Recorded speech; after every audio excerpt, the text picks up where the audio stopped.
trancar a minha porta.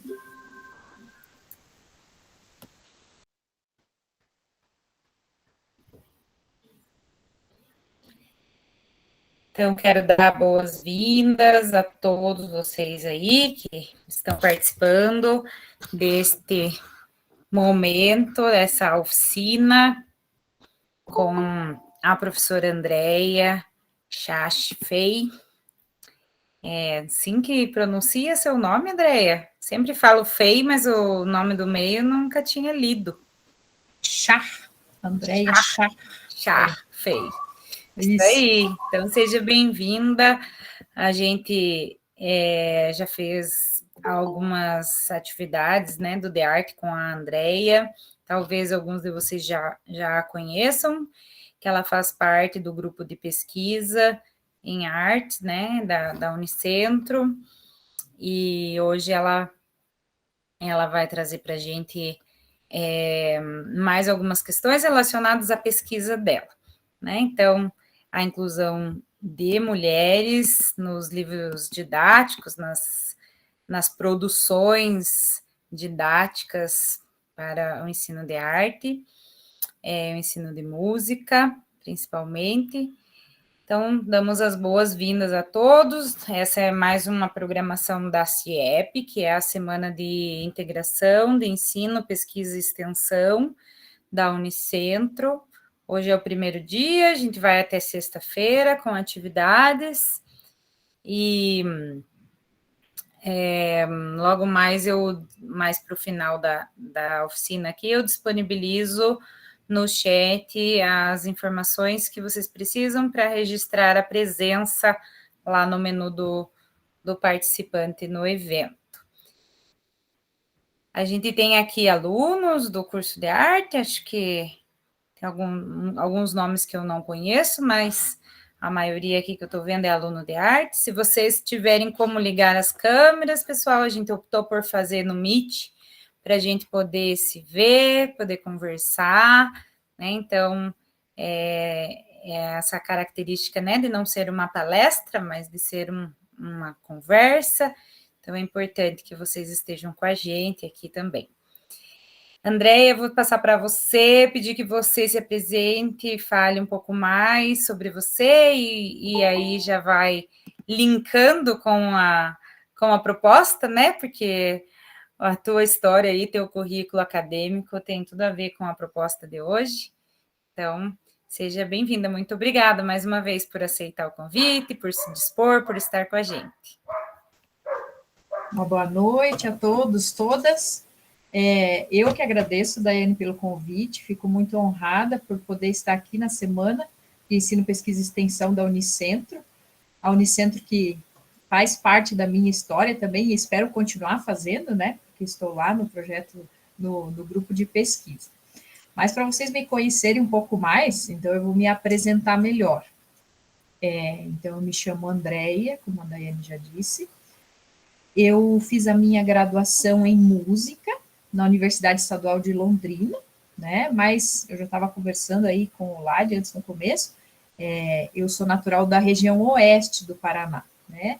Mas por questões da vida que me levaram, eu acabei me deslocando para a região de Londrina e lá eu fiz então a minha graduação.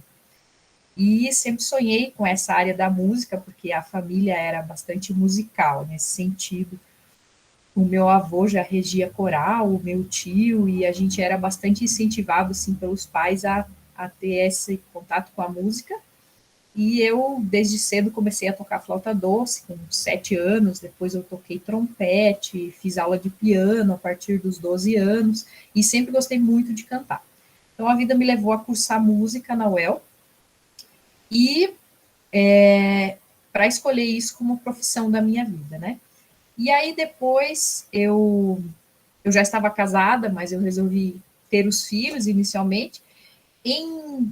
Nesse entremeio, eu fiz uma pós-graduação em ensino da arte. Na verdade, eu me imaginava como uma professora de música, mas a vida me levou para a sala de aula. Eu fiz o último concurso que o Estado do Paraná ofereceu, infelizmente, já há vários anos, né? Foi em 2013 que eu fiz esse concurso, E em 2015 eu fui chamada para ser professora efetiva do quadro, né, como professora de arte. E eu fui parar na sala de aula. Sinceramente, não imaginava isso, porque como eu tenho a formação específica em música, a vida me fez estudar um pouquinho mais para compreender as demais linguagens artísticas aí para lecionar essa disciplina na escola, né?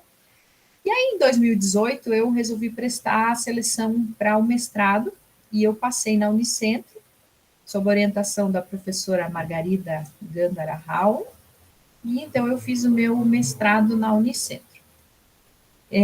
Aí eu defendi no ano passado, em julho, e aí eu decidi já prestar o doutorado, e hoje eu sou doutoranda, mas da Universidade Federal do Paraná.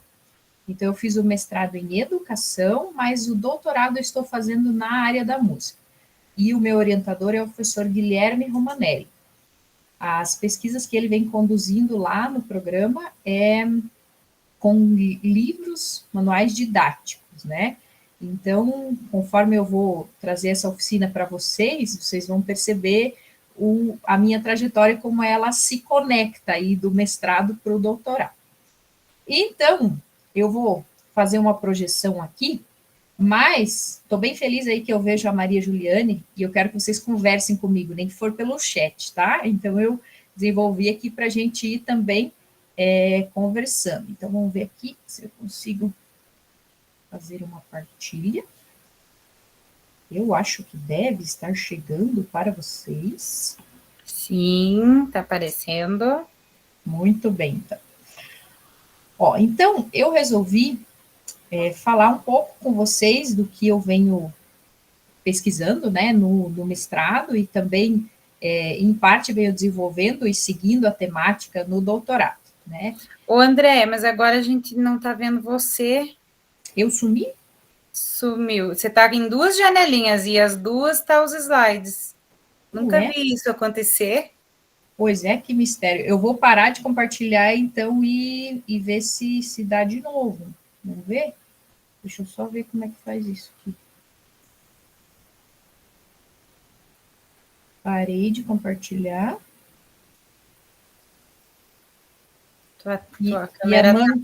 Tua câmera tá toda preta. Agora voltou a câmera. Voltou, agora a gente vamos tá te ver vendo. de novo. Vamos tentar de novo aqui, peraí. A gente já está há décadas, né, usando o Google Meet e ele Mas sempre ainda tem boicota, né? surpresas, né? Sempre tem Tipo, surpresas. Agora eu estou compartilhando. tá começando ainda e você também, de novo, mesma coisa. Sumi de novo. Que engraçado, nunca vi isso. Tá, assim, repetido a imagem. Ó, agora fica preto. Ficou tudo preto. Você quer mandar para mim o slide? Que daí eu posso passar. Pode ser também. Te mando... No WhatsApp, pode ser? Pode ser. Deixa eu só...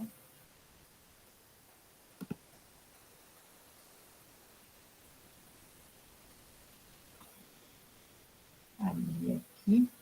Essas coisas tecnológicas são bem inesperadas mesmo, porque às vezes A gente acha que a gente sabe, né, já usar e ele inventa alguma coisa. Quando está dominando, aí não está mais. Faz parte. Enquanto a Andréia manda ali, pessoal, eu vou falar aí para vocês. Amanhã nós temos a parte da CIEP, que é da iniciação científica. Então, manhã, tarde, noite, temos as apresentações das pesquisas dos alunos de iniciação científica. E aí, no período da tarde, nós teremos as de arte. Já chegou aqui, Andréia, tô baixando.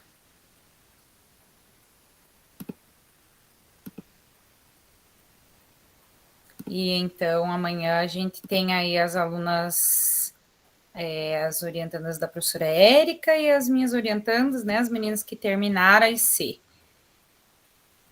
apresentando as pesquisas delas, e tem outras salas também, no período da manhã, tem o pessoal apresentando também, então vai ter muita coisa o dia todo.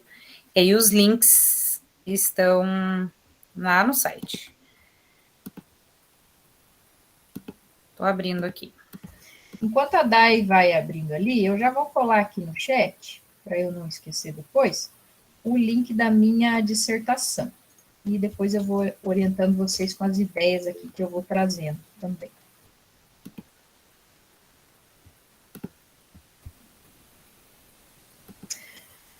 Bom, enfim, porque antes de eu falar dessa temática mesmo da inclusão, eu vou começando a falar aqui enquanto a Dai vai abrindo aí. Pode ser, Dai? Sim. Eu imagino que vocês que estão aqui comigo, estamos em 22, então temos 20. Eu imagino que vocês sejam da turma da graduação em arte. Imagino que quase todos vocês, a menos que tenha alguém de alguma outra licenciatura, também é bem-vindo, porque a temática também pode servir para o pessoal da pedagogia, enfim. Tá? E pode passar para o segundo slide, Dai. Ah, você está ainda se ajustando aí, beleza. Eu queria que vocês pensassem aí, conforme a Dai vai abrindo, vocês como alunos da graduação, ou até mesmo lembrando da sua memória com os artistas, ou vamos ser mais específicos. Como eu sou da área da música, então nós vamos pensar mais em compositores ou compositoras. Vocês vão escrevendo aí no chat para mim quais são os artistas compositores da música que vocês estudaram na graduação, ou em aulas de arte, ou na história de vocês aí? Vamos ver o que vem à mente quando fala de compositor, compositora.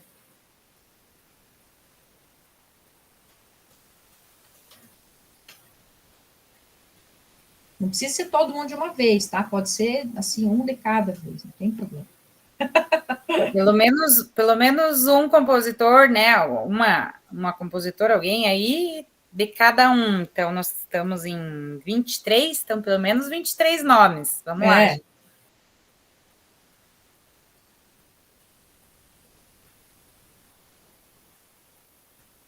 Não lembram de nada? Eu acho que não estão comigo. Opa, Toquinho, isso aí, muito bem, Maria. Numa folha qualquer eu desenho um sol amarelo. É isso aí? Quem mais? Toquinho, compositor brasileiro. Chiquinha Gonzaga, muito obrigada. Ótimo. Vou abrir alas que eu quero passar. Esse dia eu estava escutando, eu achei que era a marchinha conhecida, mas a versão original da Chiquinha Gonzaga ela é um pouco diferente dessa que a gente ouve hoje nas marchinhas de carnaval, mas ela tem a origem lá na Chiquinha Gonzaga, em 1890, alguma coisa, se não falha a memória. Vinícius de Moraes, boa.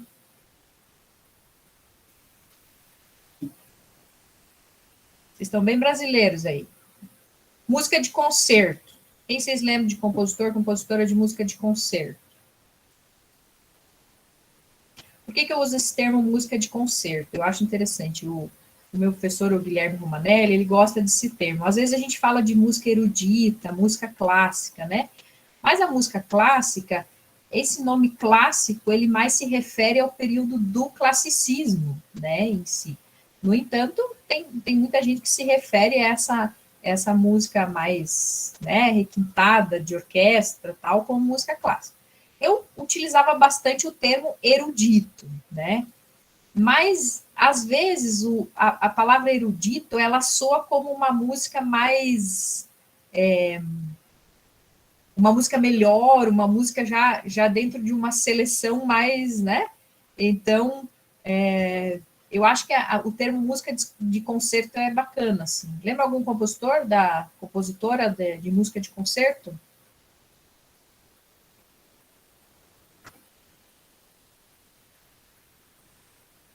Tem ninguém do outro lado da linha aí. Eu acho que estão tudo já meio dormindo.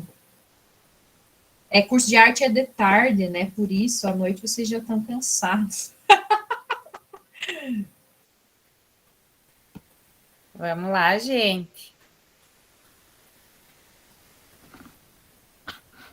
Deixa eu ver se eu enxergo mais de vocês. Ah, a Maria já escreveu, né?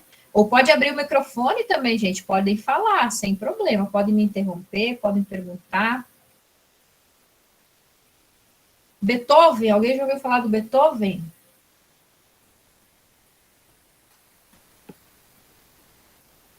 Acho que o pessoal está com medo de dar a resposta e errar. Não precisa, né? Não tem nada precisa, certo ou errado, né? Exatamente, não tem resposta errada, tá? Vocês podem também falar algum outro artista. Ah, não, me confundi, não era da música, sem problema nenhum. Então vamos lá, quem sabe fica mais fácil. Os artistas que vêm à mente, independente da linguagem artística. Pode ser da pintura, pode ser. Debussy. Opa, agora tá mais fácil. Isso aí. Muito bem, Karina. Ótimo. O Debussy é da música, né? Você lembrou de um difícil aí da música contemporânea.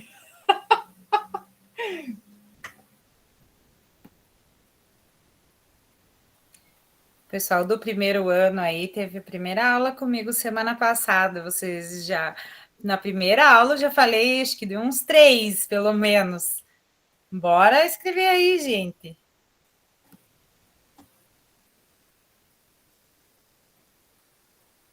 Só mais um, pelo menos. Vamos lá, gente. Vamos lembrar. Adoniran, ótimo. Opa! Tom Jobim, até foram juntos aí, a Milena e o Daniel escreveram juntos.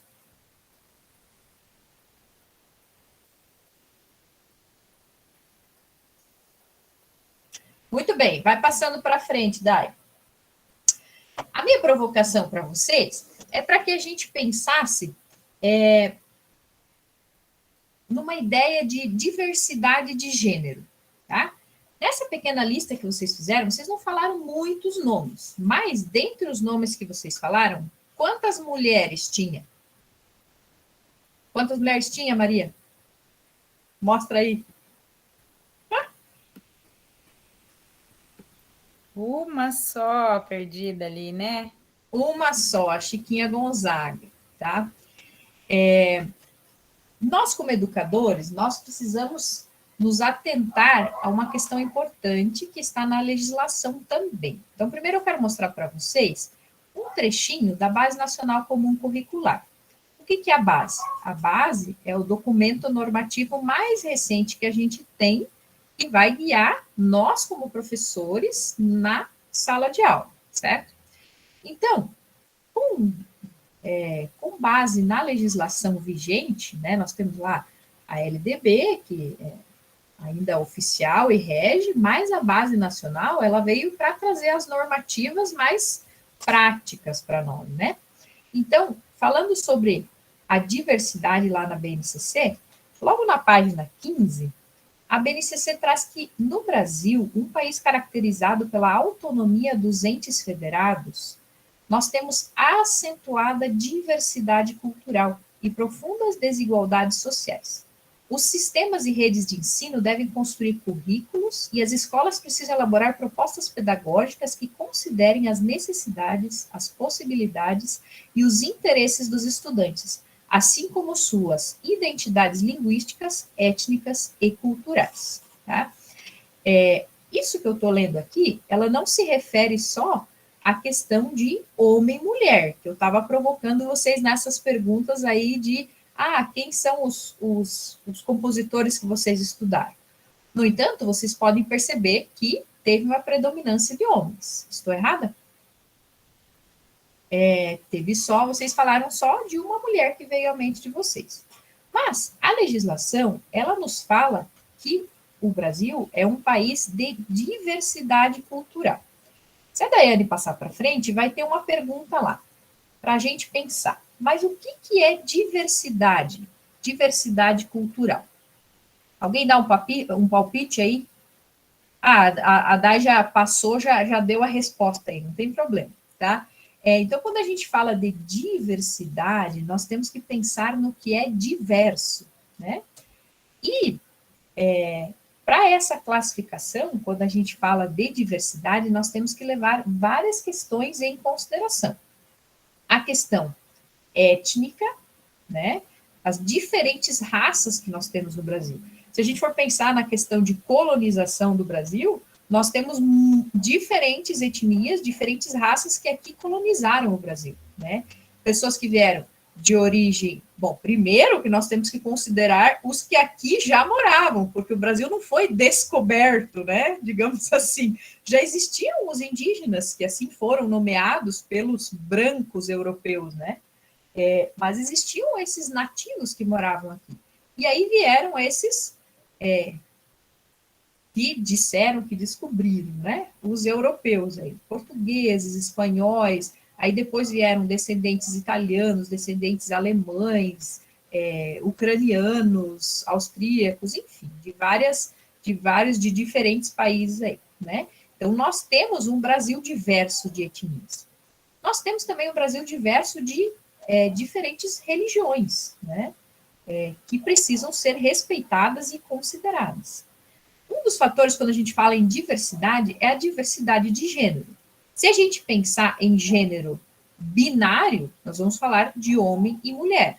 No entanto, a gente sabe que a gente precisa ter esse respeito à diversidade de gênero que vai além dessa classificação binária de outras pessoas, de pessoas que se identificam em um outro gênero, né?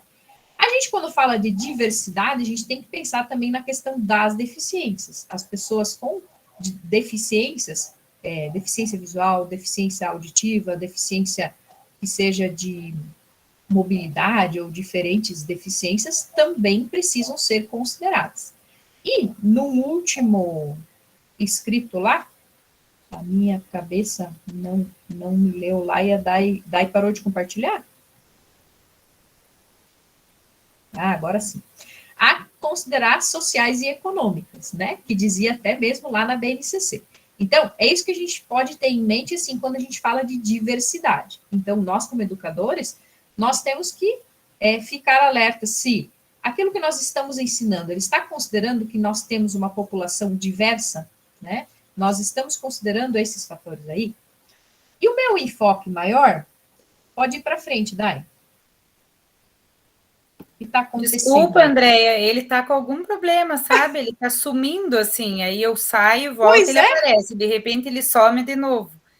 Eu estou tentando aqui, mas tá difícil. Bom. Vou sair.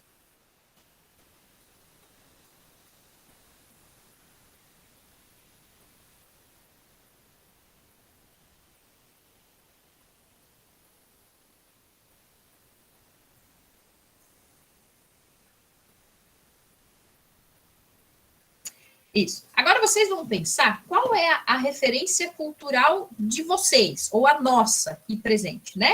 Eu coloquei ali uma imagem com várias bandeiras. Você é de qual origem? Qual a sua identidade cultural? Como você se identifica? Além daquela classificação por etnia, por gênero, né, nós viemos e somos imersos dentro de diferentes culturas, né? Nós trazemos uma carga cultural, né? Um jamaicano que eu acho bem interessante, o Stuart Hall, ele fala que a percepção de identidades culturais resulta da desarticulação e do descentramento da noção de sujeito universal, aceita até meados do século XX e que legitimou principalmente o homem branco europeu e suas práticas culturais como superiores às demais. Então, do que o Stuart Hall está falando aqui? Ele está falando que até meados do século XX, a gente tomou, historicamente, como referência o homem branco europeu. No entanto, a gente precisa tirar, desarticular esse homem branco europeu que está no centro, para também enxergar as diferentes culturas e as diferentes etnias, né? Então, essa é a parte importante que eu quero trazer para vocês. Essa referência que a gente tem às vezes não é culpa nossa. No entanto, a gente colhe uma questão histórica que vem sendo reproduzida de uma referência no homem branco europeu. Então, interessante que vocês colocaram uma referência de muitos compositores brasileiros. Às vezes, se eu fosse numa turma de música, que é da minha área, provavelmente eu teria lá Mozart, Beethoven, Schumann, tal. E é um hall de compositores de referência europeia, tá? No entanto, é interessante que vocês já foram bem influenciados pela música brasileira e mais de uma identidade mais local já, né? No entanto, a gente traz essa referência e às vezes reproduz esse tipo de repertório selecionado com uma referência de branco europeu sem perceber. Né? O Pierre Bourdieu ele fala isso que é um hábito. A gente reproduz coisas porque nos ensinaram assim, nos apresentaram assim, e a gente acaba trazendo isso culturalmente, historicamente. Pode passar para frente, Dai. E aí, nós como agentes da educação, qual que é a nossa responsabilidade? Primeiro vamos pensar no nosso repertório de leitura, tá?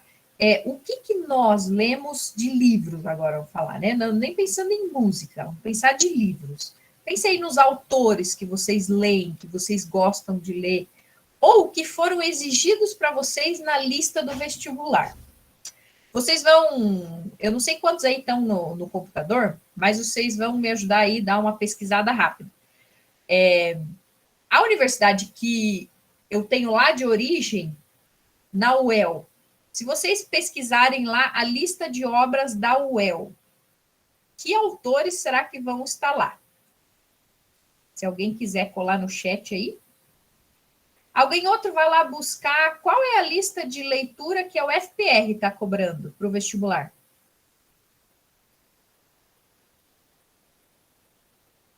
E alguém que é bem fresquinho aí da Unicentro me fala quais que foram os livros que exigiram lá na lista de leitura da Unicentro.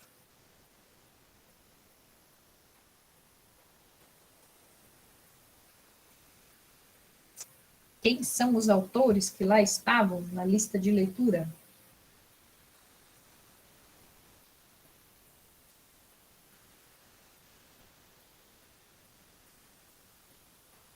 O FPR. Olha lá, Evelyn. O Uruguai, Basílio da Gama. Últimos Cantos, Gonçalves Dias. Casa de Pensão, Aloysio de Azevedo. Clara dos Anjos, Lima Barreto. Sagarana. Opa, apareceu outra aqui. Sagarana Guimarães Rosa. Morte e Vida Severina, João Cabral de Melo Neto. 9 Noites, Bernardo Carvalho. Relato de um Certo Oriente, Milton Ratum.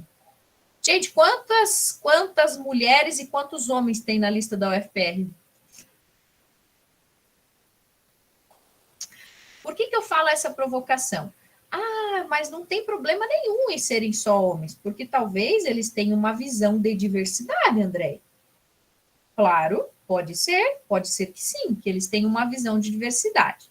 Mas, vocês acham que uma mulher escrevendo um livro e um homem escrevendo um livro, eles vão ter visão de mundo igual, parecida ou diferente?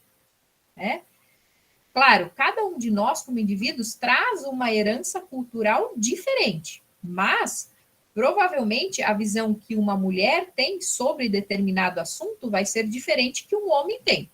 Tá? Eu não estou excluindo aqui, eu estou falando de gênero binário, mas a gente pode considerar também as pessoas que se identificam com outro gênero. Mas, além da diversidade cultural que nós, como indivíduos, temos, se a gente pensar em homem e mulher, eles vão ter uma visão diferente de mundo, certo? Então, a UFPR, ela traz somente leituras de autores homens. A UEL já traz ali, eu não sei como é que pronuncia o nome dela, se é Lucy ou Lucy Collin, Camilo Castelo Branco, Aloysio Azevedo, Lima Barreto, Mário Andrade, Gianfrancesco Guarnieri, Moacir Scliar, José Eduardo Agualos. Então, a gente tem uma mulher nessa lista. No entanto, eu tive uma feliz surpresa quando eu procurei a lista atual da Unicentro, eu achei muito bacana que a gente já tem uma inclusão um olhar para essa questão de diversidade de gênero, e olhem vocês, quantas mulheres estão aí nesse repertório, tá? Clarice Lispector, Lígia Fagundes Telles, Alice Ruiz, Lucy Collin, tá? Então, ó, se a gente for olhar sob um olhar de diversidade de gênero, essa lista já traz algo muito próximo da equidade de gênero, né? Eu não sei a origem étnica desses autores, mas eu sei que a lista anterior da Unicentro tinha Carolina Maria de Jesus. E, com certeza, como negra, ela trazia um olhar de mundo diferente, né? Ela tinha uma vivência que ela tinha autoridade para falar de como os autores negros também têm uma visão diferente de mundo. E ela estava na lista anterior da Unicentro. Então, o que eu quero provocar em vocês? A gente pensar em qual que é o repertório que nós temos e qual é o repertório que nós vamos passar como educadores, como agentes da educação, né? Que responsabilidade nós temos para trazer essa diversidade. A partir disso, eu fui desafiada, digamos assim, né, pela minha orientadora no mestrado, a identificar como que os currículos e os manuais didáticos de arte contemplam a diversidade de gênero. Tá, André, mas você está falando de currículo e de livro didático, ou manual didático, né? Dá para chamar dessas duas formas, mas currículo não é necessariamente um manual didático. Tudo bem. O currículo, vocês quando forem professores de arte, forem entrar na sala de aula, vocês vão provavelmente ter que elaborar um plano de trabalho docente, né? E lá vocês vão colocar os conteúdos, né, que vocês vão abordar em artes visuais, em dança, em música, em teatro, e vocês vão também referenciar os artistas que vocês vão abordar, né? Mas, graças ao Programa Nacional do Livro Didático, hoje nós temos os livros de arte, né? Desde o 1º ao 5º ano, que são distribuídos, também do 6º ao 9º e também do ensino médio. E em muitas escolas, ou até mesmo para nós, eles acabam assumindo boa parte desse currículo, né? Desse currículo na prática. Um autor espanhol chamado Escolano Benito, ele vai dizer que os manuais, eles são o currículo prescrito, aquilo que nós usamos lá na prática, aquilo que já está descrito. E aí, no mestrado, eu fui desafiada a identificar num livro, numa coleção, num manual didático, se os manuais estão trazendo essa diversidade de gênero, né? Porque se eles trazem se a BNCC está exigindo a diversidade, será que os livros, afinal, estão trazendo essa diversidade, né? E aí, se a Daiane avançar aí na imagem, vocês vão ver qual coleção que eu analisei. Essa coleção é uma coleção distribuída pelo Programa Nacional do Livro Didático e os alunos da rede estadual do Paraná utilizaram entre 2017 e 2019. Agora eles estão com a mesma coleção, só que numa edição mais atual, teve algumas reformulações, mas foi escolhido essa coleção novamente para arte na rede do estado do Paraná para ser utilizada entre 2020 e 2023 agora. Então, o que eu fiz na minha dissertação de mestrado? Com base em outras pesquisas que a minha orientadora, a professora Marg, já vinha orientando, a gente partiu de uma hipótese de que esses livros não apresentavam diversidade de gênero, ou seja, eles apresentavam androcentrismo. Nossa, que palavra difícil. O que é isso, André? Androcentrismo. Se vocês talvez resgatarem lá na memória de vocês as aulas de ciências, vocês estudaram lá no sistema reprodutor das plantas, o androceu e o gineceu, tá? O androceu tem referência ao masculino. Então, a nossa hipótese é que esses livros tinham como artistas e a visão de mundo uma visão masculina, ou seja, androcêntrica, né? E aí, A partir dessa hipótese, eu analisei esses livros e a minha dissertação se chamava Musicistas Mulheres e sua inclusão em práticas de arte do fundamental. Pode avançar, Dai. A principal base dessa minha pesquisa, eu já vou explicar para vocês o que eu analisei nos livros, tá? Mas para vocês saberem quem foram as leituras aí que me acompanharam, foi esse livro da Michelle Perrault. É muito boa a leitura desse livro. Se alguém se interessar pela temática, recomendo realmente Minha História das Mulheres. A Michelle Perrault, ela não fala somente das mulheres na arte ou das mulheres na música. Não, ela dá um panorama geral da história das mulheres. Por quê? O que acontece com a história das mulheres? Até mesmo na arte ela vai falar sobre isso depois. Será que as mulheres não fizeram arte? Será que elas não foram pintoras? Será que elas foram pintoras? Será que elas compuseram? Será que elas foram... Né? O que as mulheres fizeram, afinal? Muitas dos reflexos do que a gente tem hoje de um recorte de artistas homens é porque muitas mulheres ficaram na sombra da história, né? A Michelle fala que, por questões naturais de reprodução, para as mulheres, historicamente, o lar, o ambiente doméstico, era destinado para elas, e os homens já eram dos ambientes mais externos, dos fatos históricos, das questões políticas, né?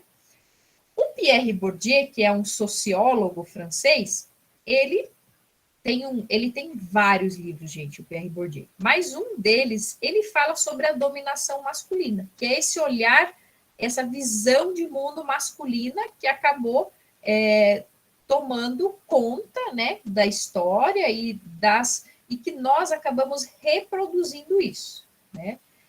E se a Dai passar para frente, vocês vão ver como que eu analisei esses livros didáticos. Então, baseado nesses dois autores, eu analisei como que os livros trazem as mulheres e os homens. A gente pode ter um raciocínio e quando analisar, a partir de uma análise qualitativa, a Michelle Perrault que foi a base para isso, para mim. Ela mesma falava assim, tá, mas historicamente, nossa, mas teve grandes cantoras líricas, cantoras da ópera e tal. Sim, porque para as mulheres, esse ofício de reproduzir a música, de cantar, era permitido para elas. No entanto, o ofício mais nobre, mais difícil, o de compor, acabou sendo destinado aos homens, né? Então, olhando os livros, eles também reproduzem isso. Mulheres que cantavam, tocavam piano, né? E homens que eram os compositores. Já na área da pintura, por exemplo, as mulheres aparecem nos livros didáticos, mas normalmente elas pintam paisagem, natureza morta, pintam os seus filhos lá no lar, né? Então, essa reprodução desse ambiente doméstico delas. E também apresenta as questões, por exemplo, de profissão. Essa é profissão de homem, essa é profissão de mulher, né? E os livros, eles acabam reforçando esse estereótipo. No entanto, a gente sabe que não é bem assim. Hoje a gente já tem profissões que as mulheres tiveram muito mais acesso, e se elas têm esse desejo, elas podem fazer isso. Então, é importante que nos livros, e nós como educadores, a gente não reforce esse tipo de estereótipo, porque a gente precisa apresentar um mundo de diversidade para os nossos alunos, né? Na análise que eu fiz nos livros, eu contei todos os artistas que foram mencionados, não somente da música. Eu contei também o das artes visuais, da dança, da música, do teatro. E aí, pelos números que vocês visualizam, eu não vou falar todos eles, mas o masculino é dominante, né? Vocês podem observar que na área da dança, essa questão de gênero já é um pouco mais de mais equidade, né? As mulheres já tiveram um pouco mais de acesso à área da dança. No entanto, na música, ela foi as mulheres que menos apareceram, né? Se a Day for para frente, num gráfico pizza, numa análise total aí da representatividade por gênero, a coleção que eu analisei, do livro do 6º ao 9º ano, 81% dos artistas lá apresentados são homens e apenas 19% são mulheres. Tá? Então, quando a gente vê esse gráfico, ele impacta a gente, certo? E o que isso traz para nós? Aqui eu quero só mencionar que outras pesquisas com essa ideia de diversidade de gênero têm sido feitas no programa de pós-graduação em educação da Unicentro, né? E se alguém se interessar também pela temática, pode pensar com isso para frente já. Vocês, mesmo que estão no primeiro ano da graduação, ou onde vocês estiverem, se pensarem em estudar o mestrado, né? De repente possa se interessar por essa temática. Então, a professora Margarida Gandara Howen, ela tem orientado nessa linha de trazer essas mulheres e desarticular esse mundo de visão masculina, né? O Valdoni Ribeiro Batista, ele fez um trabalho com o curso da graduação, ele aplicou práticas, né, de pesquisa, ele fez sobre esse despertar quanto à temática de incluir as mulheres. O Doacir, ele fez análise de uma coleção do ensino médio, né? Eu fiz, então, análise de uma coleção do 6º ao 9º ano, e o meu colega Luiz Fernando fez uma análise de uma coleção do 1º ao 5º ano, que era a coleção Apisarte, né?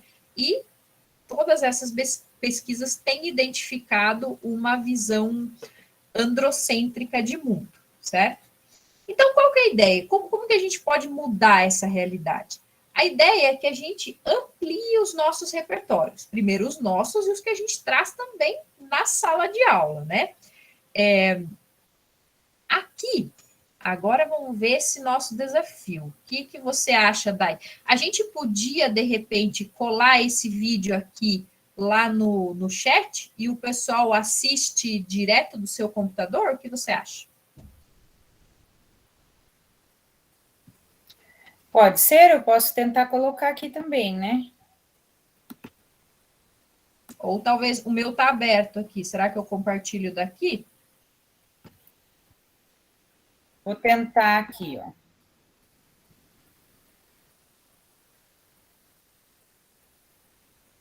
A gente não tem muito tempo, mas acho que dá, né? Não, dá sim, é bem curtinho, Dai. Tá soando para vocês?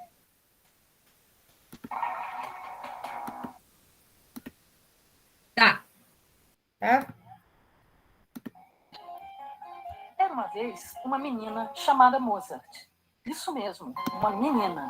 Nanel, seu primeiro nome, era a irmã mais velha daquele Mozart que todo mundo conhece. Os dois formavam uma dupla extraordinária e, por isso, foram convidados a se apresentar por toda a Europa. Por onde passavam, lotavam os teatros. Mas quando Nanel ficou adulta, seu pai a proibiu de pisar nos palcos. Em vez de artista, virou esposa, como todas as mulheres da época. E o sucesso acabou ficando todo para o Mozart. Durante um tempão, a Mozart teve que se virar. Compunha escondido e mandava para o irmão, que pode ter publicado suas músicas em segredo. Já velhinha, Nanel pôde finalmente se tornar professora de casa. Sua perseverança é inspiração para todas as garotas que, como ela, têm na música sua paixão. Faça música como uma garota. Então, esse aí é um exemplo, tá? É um vídeo bem curtinho, eu colei ele também no chat para vocês, se vocês quiserem salvar. A ideia de que não só a Nanel, que é a irmã do Mozart, nossa, é até difícil falar esse nome, né? Nanel. Historicamente, para as mulheres não era permitido. Elas acabavam, quando casavam, elas acabavam não podendo seguir na música. No entanto, muitas delas fizeram música, fizeram composições, mas, infelizmente, acabaram ficando no silêncio. Mas a nossa ideia é resgatar esses nomes. E hoje, na internet, a gente já tem muitos sites e muito acesso a mulheres que compuseram. Só um exemplo para vocês, esse aqui é um livro bastante antigo já, é de uma compositora chamada Nilceia Baroncelli. Ela, em 1987, ela escreveu esse livro Mulheres Compositoras. Nesse livro, ela traz mais de 2.400 compositoras mulheres do mundo todo, tá? Ela, em 1987, ela já traz 180 brasileiras compositoras, entre música de concerto, música popular, entre diversos nomes, tá? Então, não existe mais a justificativa de que não existam mulheres. No entanto, a gente acaba ainda só reproduzindo as mulheres. Mas a minha ideia aqui é fazer vocês enxergarem que existe esse repertório de mulheres e a nós, como educadores, cabe essa questão de incluir elas nas nossas aulas. Agora eu vou trazer algumas dicas bem práticas para vocês incluírem mulheres. A proposta é quando vocês vão preparar alguma aula, tanto de artes visuais, de dança, de música, de teatro, tá? Independente aqui. Eu vou dar ideias agora especificamente de música, mas isso pode ser aplicado a todas as linguagens, tá? É a gente utilizar tabelas, de você ter consciência de que quando eu apresento um nome masculino, eu também traga algum exemplo, de repente, dentro do mesmo assunto, de um nome feminino, tá? Essa tabela aqui, ela tá lá também na minha dissertação, que eu colei o link para vocês lá no começo, tá? Aí eu faço baseado na análise que eu fiz da coleção, eu dou propostas de aulas que incluem as mulheres, né? De diversidade de gênero. No caso, inclusão de mulheres, né? E aí, para cada nome masculino, eu fui apresentando também um nome feminino. A ideia, em nenhum momento, é desmerecer esses homens, ou os homens que a gente encontra no repertório, de que nós temos que falar menos homens. Não, não é essa a ideia. Mas a gente ampliar o olhar. Ah, mas eu vou procurar se não tem uma mulher que também compôs nesse mesmo período. De repente, ela não é conhecida, mas a gente ela tem tanta relevância e tanta qualidade de composição quanto os homens. Essa tabela aí, então, eu tinha preparado para uma ideia de proposta de aula de paisagem sonora. Então, não sei se já ouviram falar de Jaqueline Nova, mas ela traz ideias bem interessantes aí como compositora sobre paisagem sonora. Ela utiliza paisagens sonoras em suas composições. Uma canadense que explora bastante essa ideia é a Hildegard Westerkamp. Eu acho que ela até fez uma palestra lá na Unicamp, não foi dar esses tempos, eu acho que eu vi o nome dela no meio, eu tenho essa impressão, pode ser que não seja bem essa, mas me chamou a atenção. E a Catherine Norman, tá? Essa é uma ideia para vocês, então, utilizar a tabela, vocês podem utilizar isso com diferentes ideias aí que vocês tiverem. Essa aí é uma ideia de uma aula pensando também na questão das deficiências, tá? Eu não sei se vocês sabem, mas o Beethoven, quando ele já estava de idade mais no fim da sua vida, né, quando ele compôs a Nona Sinfonia, que é aquela muito conhecida,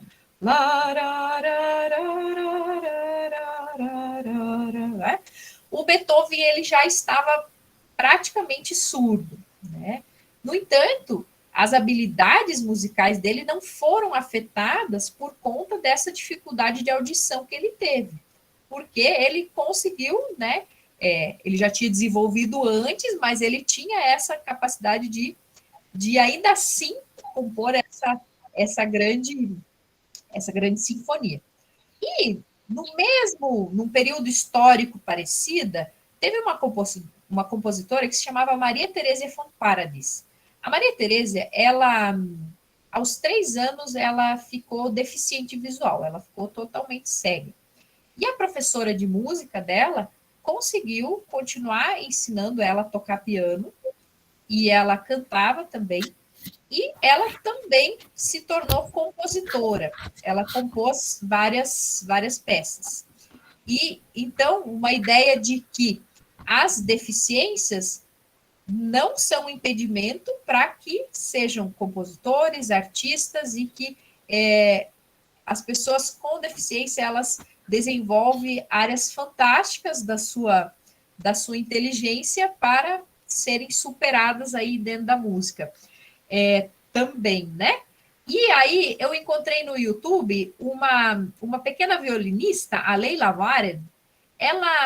Eu achei 2 vídeos dela, eu vou colar aqui no chat para vocês, onde ela, num dos vídeos, ela traz uma ideia, um trecho do Beethoven, uma sonata número 5, e ela também toca uma música da da Maria Teresa von Paradis, tá? Então, depois, mais tarde, vocês podem assistir aí essa pequena violinista que faz essas 2 interpretações aí, né? Desses 2 compositores que eu falo. Uma outra ideia aí que eu trago para vocês é quando vocês, por exemplo, fazem uma aula por temática, tá? Aqui eu coloquei a Chiquinha Gonzaga, que acho que foi a Maria que falou antes, né? A Chiquinha Gonzaga, que abriu as alas aí das mulheres compositoras no Brasil, essa maestrina que teve que ser bem árdua aí na insistência dela, tá? E eu encontrei um exemplo aí, por exemplo, se vocês estivessem dando uma aula temática, existe até uma pintura da Tarsila do Amaral que chama A Lua, né? E aí vocês podem fazer essas conexões entre artes visuais, música, e tem do Heitor Villa-Lobos, vocês vão ter a melodia sentimental, em que ele canta lá, eu acho que é aquela Acorda, vem ver a lua. A Chiquinha Gonzaga também compôs uma música falando da lua, que é a Lua Branca, tá? Ó lua branca de fulgores e de encantos, se é verdade que o amor todas abrigo. Tá? Então, uma ideia aí para vocês de uma aula temática, de conectando aí as linguagens e também trazendo aí um compositor homem e uma compositora mulher. Reparei que eu fiz questão de colocar o período histórico, porque aí a gente faz também uma conexão do estilo de composição e viveram no mesmo período histórico, né? Outras ideias aí, mas você está falando só de música de concerto, só compositor erudito aí, André. Não, mas vamos trazer uma ideia aí de música popular brasileira. Essa aí é uma proposta que eu trago lá na minha dissertação também, que é com a temática amor. Esses compositores aí, todos eles escreveram e cantam sobre o amor, né? O Pixinguinha, o Cartola, o Caetano Veloso. Mas assim também a Dolores Duran, a Maísa, a Sueli Costa também trazem músicas com essa temática de amor, tá? Então, vocês podem buscar essas compositoras que vocês vão encontrá-las facilmente na internet. Coloquei só algumas aí para vocês despertarem, talvez vocês conheçam ou não, né? Maria Gadu, Adriana Calcanhoto, Maria Bethânia, Elis Regina, Joyce Moreno, Teca Callas, Ansnara Leão. Então, como vocês falaram bastante nomes masculinos aí da música brasileira, da música popular brasileira, tá aí um repertório de ampliação. Vocês não precisam deixar de falar sobre esses compositores que vocês já conhecem e também trazer esses nomes femininos aí, tá? E uma última dica aí, antes da Daí ir lá para Obrigada, é esse mapinha que eu colei aqui embaixo. Ele é de um site muito legal, que eu descobri, ele é bem recente, ele foi depois que eu já defendi a minha dissertação. Eu vou colar aqui no chat para vocês. Se vocês abrirem aí esse linkzinho, ele vai dar nesse mapa, que está bem pequenininho ali, que eu fiz o print ali na projeção. E vocês vão ter mulheres compositoras espalhadas no mapa do mundo. E vocês podem ir explorando por lugares aí, vocês clicam em cima da mulher compositora, vai dar o nome dela, vai dar uma ideia de site que fala sobre a biografia delas, e algumas delas conduzem até para links do YouTube, com músicas delas, e outras conduzem para o Spotify, com composições delas que estão lá no Spotify, tá? Então, olha, estou conseguindo ser bem pontual, viu, Dai? 21h58, viu? Eu espero que eu tenha conseguido despertar um pouco em vocês essa visão, não só para ampliar o repertório para as mulheres, mas sempre pensar na questão da diversidade, porque nós somos um país diverso culturalmente e pessoas de diferentes culturas têm visões diferentes de mundo e com certeza são boas e criativas na música também, né? E assim como o Pierre Bourdieu fala, nós como educadores e a escola, ela é um desses locais que é capaz de desarticular essa visão de referência que a gente traz historicamente numa visão de mundo europeia, de homem branco europeu, né? E desarticular esse hábitos para trazer um olhar de diversidade sobre as nossas aulas de arte e aquilo que nós vamos apresentar para os nossos alunos. Espero que vocês tenham curtido o que eu falei, tá? Procurei trazer dicas bem práticas aí para vocês e vocês poderem usar nas aulas de vocês e agradeço imensamente a oportunidade de estar aqui com vocês nessa noite. Muito obrigada, Andréia. Nossa, eu copiei aqui todos os links, espero que o pessoal também tenha feito isso, copiar os links aí para a gente poder depois ter tempo, né, e saber, ter um banco de dados para pesquisar. Inclusive da tua dissertação, né, acho que poderia colar de novo, que tem um pessoal que entrou um pouco depois, acho que não pegou. E vamos abrir aí uns minutinhos para perguntas. Eu vi que a gente tem aqui o Valdemir, meu colega lá da Unesp, que também faz pesquisa sobre compositoras mulheres. Que bom que você está aí, Valdemir. Quiser comentar aí, fazer uma conexão com a Andréia, sei que vocês... Oi, Daiane, tudo bem? Que bom. Oi, Eu vou deixar um link aqui, eu não vou falar muito, mas eu vou deixar o link do trabalho, que tem as partituras da Adelaide, né? E algumas coisas. Então, tem mais uma pessoa aí para adicionar ao seu trabalho, né? Mais uma compositora. Adelaide é uma compositora que nasceu em 1925, ela faleceu este ano, né? No comecinho do segundo semestre agora, com 94 anos.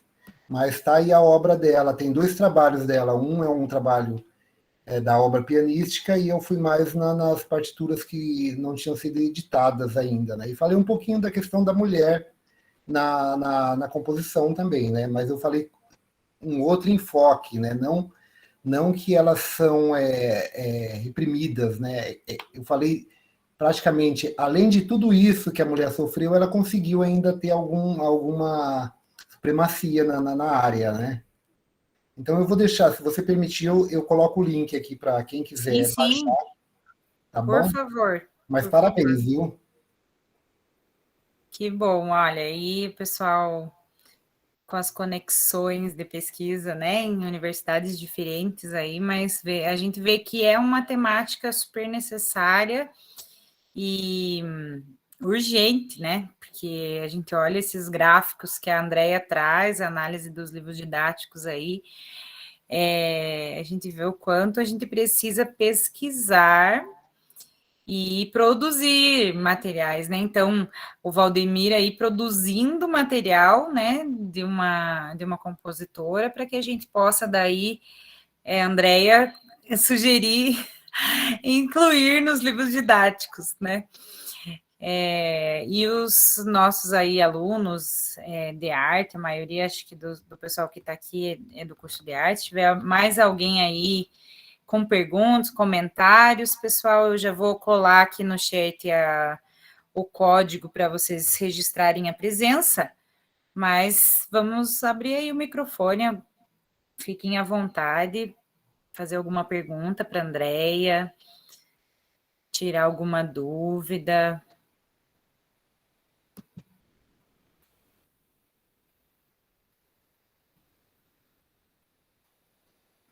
Acho que... E também vocês podem escrever no chat, né? Se alguém quiser deixar algum comentário aí. Isso que a Daiane falou sobre ser pesquisador,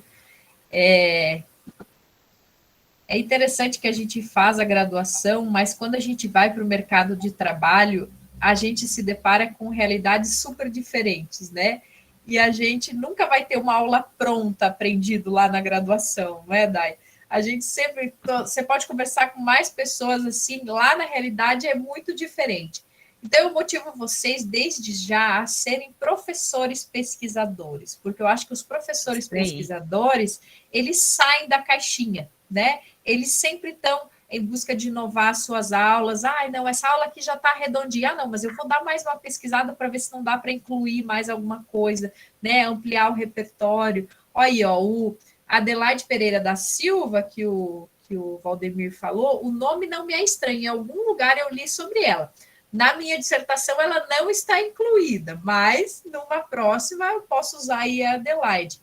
E o que acontece bastante é isso que o Valdemir está fazendo um trabalho muito importante, é que existem essas partituras dessas compositoras, no entanto, elas não foram editadas, existem aqueles rascunhos em arquivos remotos, né? Eu visitei um centro de pesquisa muito interessante na Alemanha, onde tinha muitas partituras de compositores. No entanto, eles estão lá nos armários e eles estão à espera de pesquisadores que venham e façam essas transcrições e façam visíveis os nomes delas, porque elas existem, no entanto, acabaram não sendo divulgadas, né? Então, por isso que a gente tem um grande caminho pela frente de trazer esses nomes, né? E de grandes mulheres que, assim como o Valdemir falou, que apesar das dificuldades, elas compuseram ainda assim, lá no silêncio, lá no escondido. Por quê? Porque a música e a arte eram um prazer para elas, elas se motivavam com isso, era um alento de vida para elas, né? É bem motivador, né? Bem na vontade de sair escutando todas essas... tudo aí, de sair lendo, escutando. Cada vez que eu escuto a Andréia falar, eu baixo a dissertação dela de novo. Agora eu fui ver ali, tinha acho que 3, 4 cópias. Mas eu começo a ler e aí eu vou escutar. Aí eu me perco, aí não volto a terminar de ler, né? Então tem muita coisa para aprender com a tua dissertação, aí com o pessoal, os orientandos aí da MARG, o pessoal produziu várias coisas muito interessantes. E que legal que você está dando continuidade aí com outro olhar, com outro enfoque, né? Mas no doutorado. Queria pedir, pessoal, antes que vocês estão, o pessoal já está saindo, né? Mas eu queria tirar um print aqui, uma fotinho para colocar lá no Instagram do The Art. Se vocês puderem ligar as câmeras, eu sei que às vezes, né? Já estou meio assim, já vou dormir, mas bem rapidinho, só para a gente ter mais carinhas. Vou tirar um print aqui. No 1, tá? 5, 4, 3, 2 e... Olha lá, estão ligando. E 1. Beleza, tá tirado já. Obrigada, Andréia. Desculpe, né? É tão curto esse tempo aí que a CIEP nos deu, né? De 1 horinha, mas foi bem produtivo. E vai estar esse vídeo lá no canal do The Art, tá? Então, quem gostou, quiser depois voltar, assistir de novo ou passar para alguém, vai estar lá no canal do YouTube do The Art, da Unicentro. E quem não nos segue ainda no Instagram, nos siga, para a gente poder continuar compartilhando coisas. Mais uma vez, obrigada, Andréia, obrigada, pessoal, que está aí até agora, e vamos descansar, e amanhã temos à tarde aí as apresentações da iniciação científica de arte, as minhas orientandazinhas aí, junto com as orientandas da professora Érica, então tá todo mundo convidado a assistir, e a gente continua com atividades até sexta-feira. Andréia, quiser terminar, falar mais alguma coisa, fica à vontade. Só agradecer, foi muito bom estar aqui com vocês, partilhar. É importante que essas pesquisas não fiquem só lá, guardadas lá, né, no arquivo, né, mas a gente poder falar das nossas pesquisas, isso faz a pesquisa fazer sentido, né, porque a pesquisa por si só, ela precisa ser divulgada, né, então esse espaço aqui é muito importante para chegar realmente aos educadores, que foi nessa proposta que eu escrevi também a minha dissertação, né, com a ideia de incluir as mulheres nas aulas de arte, né? Então, vocês podem ter o melhor livro didático, mas eu quero dizer que vocês são as pessoas mais importantes para fazer a diferença na educação e fazer a diferença para apresentar essa diversidade no olhar aí, tá bom? Muito obrigada, Nayane. Obrigadão, gente. Boa noite. Parabéns, Andréia. Ó, parabéns mais uma vez. Obrigada do fundo do coração. Um abraço, gente. Abraço, Valdemir. Saudades. Até mais. É. Até. Tchau, tchau.